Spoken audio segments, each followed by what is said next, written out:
Hi, Assalamualaikum. My name is Shahrul Hakim Nizam. My name is Muhammad HAZIM bin HALIM. My name is Muhammad RAZAK. My name is Muhammad AFFANDI bin HASNAN.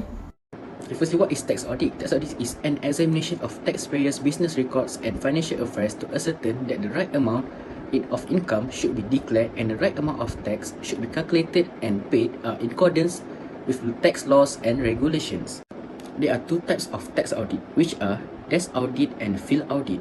Firstly, desk audit will be conducted at the IRBM's office and focus on reviewing the adjustment of income and are resolved through correspondence. Next, reviews are made on all income and expenditure information as well as various types of claim made by taxpayers in written forms. Lastly, in certain circumstances, a desk audit case may be referred for a field audit action. Under such circumstances, the taxpayer will be informed through a field audit notification letter as part of the normal process of commencing the field audit. Field audit will be conducted at RBM's office, taxpayer premises or any other agreed by both parties. Field audit focuses on reviewing the business records. For example, in the case of a sole proprietorship or partnership, if the taxpayer business records are incomplete, it may involve the examination of non-business record such as personal bank statement or etc. A taxpayer will be given 14 days notice prior to the field audit. Field audit also will be categorized into three departments such as general compliance audits, issue-based audit and special audit. Issue-based audit will be focusing on expenses claim, capital allowance, withholding tax, incentives and other technical issues. Special audit will be focusing on more complicated items such as transfer pricing, electronic trading and international client audit. There are 6 criteria for tax audit. The first one is location. Companies located in major cities such as KL and Pulau Pinang will be selected for tax audit higher than other cities because many listed companies and economic activities are well established there. Next, specific industries such as property developer and more are selected for tax audit as these industries have dynamic development, vulnerable and have many unresolved and contentious issues. Next, contention tax development. Contentious tax issues such as transfer pricing, withholding tax and more may be prioritized for tax audit as judgmental interpretations are evolved between taxpayers, IRB and the courts. Third-party information. IRB will embark on tax audit on another taxpayer if there is reasonable suspicion that such a taxpayer may have under-reporting business income or rental income upon examination on the revenue expenses as claimed by the other corresponding taxpayer. Next, risk analysis. IRB compares statistics on industries, average on turnover, gross profit of all industries with help of the information technologies.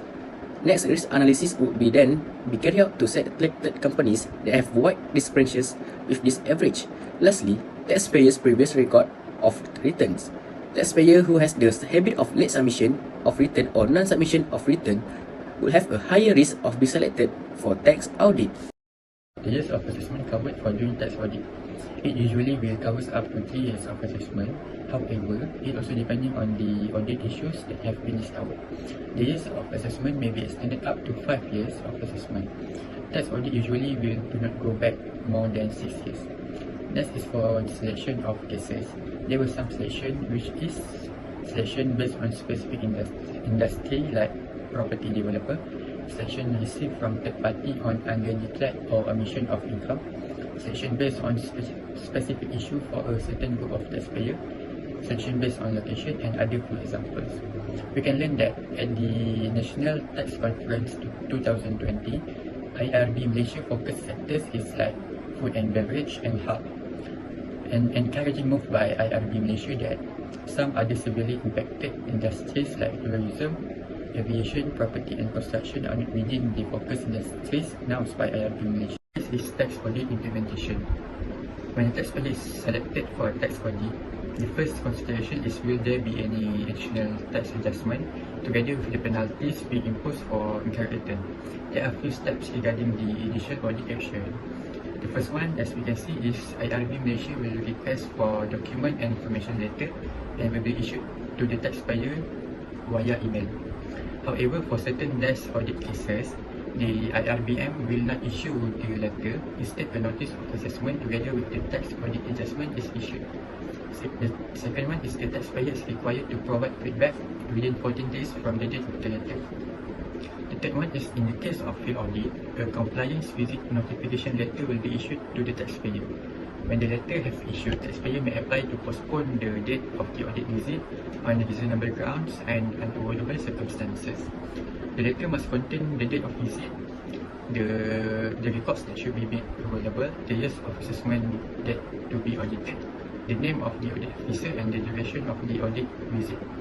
Lastly is the taxpayer may contact the audit manager or the relevant branch director of IRB Malaysia for confirming the audit visit. Taxpayers are expected to cooperate with the IRB Malaysia throughout the audit process. IRB Malaysia officers can access to the taxpayer computer system or gadget as well as download records in any form of media. The next one is record for tax audit. There are two types of record. The first one is business record. Taxpayer can seek guidance on record keeping from both guidebooks and public ruling issued by the IRB Malaysia. According to Section 138 Subsection A of ITA, Income Tax Act, the DIR, the Director General of Inland Revenue, has the authority to issue public rulings concerning the interpretation of ITA provision. The second type is non-business record. It is for the non-company entities such as sole proprietorship and partnership. The audit officer is required to examine both existing business record and supplementary records. And lastly is for the keeping of records. Section 82 and 82A of the Income Tax Act requires the taxpayer to maintain sufficient and complete records to enable the income or loss at the business to be determined, such as book of accounts of the company, the financial statement of the company, and any other records that may be specified by the DGIR, Director General of Inland Revenue. Any failure to comply to maintain a sufficient and complete record is an offence under Section 119A of the Income Tax Act. If the taxpayer fails to maintain a sufficient and complete record, the audit officer will use the best method or approach to determine whether the income has been properly reported. Okay, there are three types of the tax audit settlement, which is the audit findings, case settlements, as well as the deadline. So the first one is the audit findings. So according to the settlement of tax audit, you as a taxpayer may be called or represented at the auditor's office to discuss on the issues of the audit findings, or seek any relevant explanation on the audit process development, or to provide further information to expedite the audit settlements. Therefore, you as the taxpayer shall be notified by the RB on the audit's findings in the letter to covering the following matters, which is the audit raised issues as well as the any reasons and rationale for raising the audit issues. As if there are any issues of the audit findings, you as a taxpayer will be given within 80 days from the date of the letter to file an official objection to the RB by providing additional information as well as the supporting details. As if you as a taxpayer are failed to make the objection within 80 days, therefore that you will be deemed to have the agreed to the RB's audit findings. The second one is the case settlement. Okay, there are two types of the case settlement, which is the with adjustment and the without adjustment. In the case there are adjustment of the tax audit, therefore the RB will move towards case settlement by issuing the case of settlement letter, and any adjustment and penalties will notify in the letter, as well as the notice of the additional assessment, which is the Form JA, will be issued at the same time to pay outstanding tax and penalties within 30 days from the date of the Form JA. So that's as if there are no adjustment of the tax audit, therefore a letter of the case settlement without adjustment shall be issued by the taxpayer. So the last one is the deadline. So the tax audit shall be resolved or completed within 90 days from the date of the field audit visit and the date of the letter of the determination of commencement date for audit case settlement. As if the RB was unable to resolve the case within 90 days, therefore you as a taxpayer must inform to the RB accordingly. Next is the payment procedure. So there are several procedures as if there are any taxes and penalties arising from audit adjustment. So the first one is the taxpayer should be paid a full payment on the tax on the charge and penalties within 30 days upon issuance of an assessment, which is Form GA. And it also can be made through designated agent or RBM payment counter. Therefore, the RBM may consider the taxpayer's application for payment of additional tax and penalties through installment for a specific period, and the application for installment scheme must be submitted to the relevant RBM branch director for approval. As if you as a taxpayer are failed to pay accordingly, therefore a tax increase by 10% penalty will be imposed on the unpaid tax balance. Okay, so let's move on with the tax appeal. Okay, there are 3 steps as if you are the taxpayer in Malaysia are not satisfied with the tax audit outcome. Okay, so the first step is the file your appeal within 30 days of receiving the notice of assessment or notification of non-chargeability, which means you must act quickly and file your appeal within 30 days of receiving the assessment notice. The second step is the submit a completed Form Q, which means all appeals must be submitted through a completed Form Q to the appropriate branch director. So last step is the familiarize yourself with the rules for appealing and assessment, which means the rules and regulation governing the appeal process are outlined in the subsection 97A2 and section 99 to 102 of the ITA. It is important that you understand these rules and follow them when submitting your appeal. Okay, these are the example of the Form Q. So what's the purpose of Form Q? Is to appeal assessment that made by the RBM. Therefore, you as a taxpayer in Malaysia must submit a Form Q within 30 days after your notice of assessment that has been served, which is Form GA. Therefore, there are 4 copies that you must submit a Form Q to the appropriate branch director, which is the 1 copy is the original Form Q, while the remainder are the copies that are being photocopied. There are penalty on incorrect return upon completion of the audit. The RIB may impose a penalty of 100% on tax undercharge if the tax return submitted by taxpayer was found to be incorrect or if there was evidence showing taxpayer understating his income. The discretion will have taken into account the relevant fact and substantial evidence. Therefore, the disclosure and argument in the submission on any tax issue must also be looked into. The taxpayer, on the other hand, can appeal for the remission of penalty by adducing the following.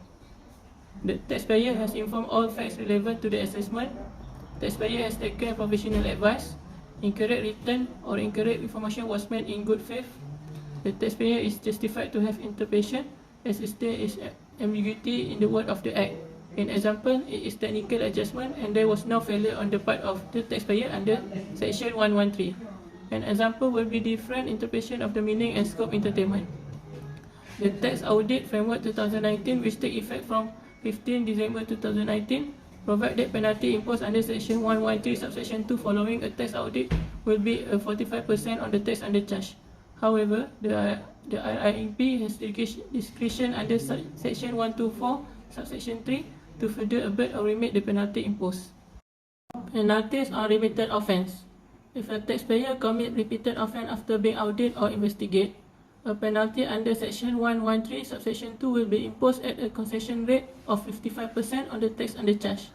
Voluntary disclosure. The concession rate of penalty for voluntary disclosure is spelled out in the Tax Audit Framework 2019 as follows. Within 60 days from the due date for the submission of ITRF, the penalty charge is 10%. 15.5% is charged if the more than 60 days, but not later than 6 months from the due date for submission of ITRF. 35% will be penalized more than 6 months from the due date for the submission of ITRF. Under Statement of Tax, a penalty will be imposed under subsection 113, subsection 2 or paragraph 44B, subsection 6B of the ITA. The penalty rate equal to the amount of tax undercharge, 100% accordingly. However, the DJRR in exercising this discretionary power may consider a low penalty of 45% to be imposed for the first offence. Provision of reasonable facilities and assistance. Failure to do so is an offence under the Act. Upon conviction, the offender may be liable to a fine of 1,000 to 10,000 ringgit, imprisonment for up to 1 year, or both. Keeping of record. Failure to comply with the requirement should be guilty of an offence. Upon conviction, the offender should be liable to a fine of 300 ringgit to 10,000 ringgit, imprisonment for up to 1 year, or both.